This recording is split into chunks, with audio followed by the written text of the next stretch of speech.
Rabu 19 Agustus 2020, Desa Mangkurajo melaksanakan Musdes guna menyusun rencana kerja tahun 2021. Dan Musdes dilaksanakan di Balai Desa Mangkurajo. Hadir dalam Musdes kali ini yaitu pendamping desa, tenaga ahli Kabupaten Lebong, Babin Kaptipmas, Babinsa, Kades Mangkurajo, BPD Mangkurajo, serta masyarakat Mangkurajo. Di Musdes kali ini juga Kades Mangkurajo memberikan laporan hasil kerja tahun ini dan penggunaan dana desa mulai dari penggunaan untuk BLT sampai guna untuk penanganan COVID. Pembangunan TPT serta pembangunan rumah layak huni yang berjumlah 11 unit. Kades Mangkurajo berharap untuk tahun ini agar sinergitas masyarakat dan pengurus BUMDes sehingga mendapatkan hasil yang maksimal.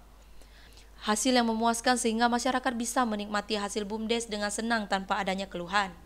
Ke pemulihan perekonomian mungkin untuk saat ini yang sangat terdampak khususnya pengusaha kecil seperti pengusaha tahu, tempe, usaha warung-warung yang mungkin pada saat ini sangat terdampak, khususnya yang dekat dengan warung dekat dengan sekolahan, karena otomatis dengan liburnya anak sekolah pada warung yang di sekitar yang jualan khususnya jajan dan lain sebagainya itu sangat terdampak, tidak bisa untuk menambahkan penghasilan untuk keluarganya. Dari pihak Babinsa serta Babin Kaptipmas juga memberikan himbauan kepada masyarakat agar tidak membakar lahan, guna membuka lahan karena akan menyebabkan kebakaran lahan parah dikarenakan musim panas saat ini.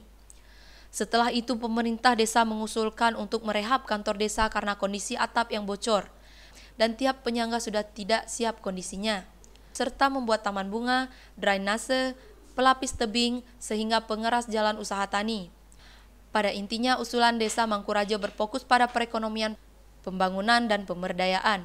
Pengembangan wisata itu sendiri, khususnya di air terjun, di tahun 2017 pun saya sudah bahkan membuat proposal, bahkan sampai diajukan ke kementerian, namun belum terrealisasi untuk saat ini.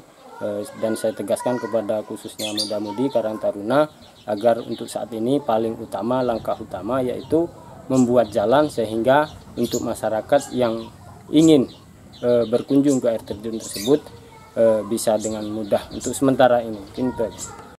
Dari Mangkurajo, Lebong TV melaporkan.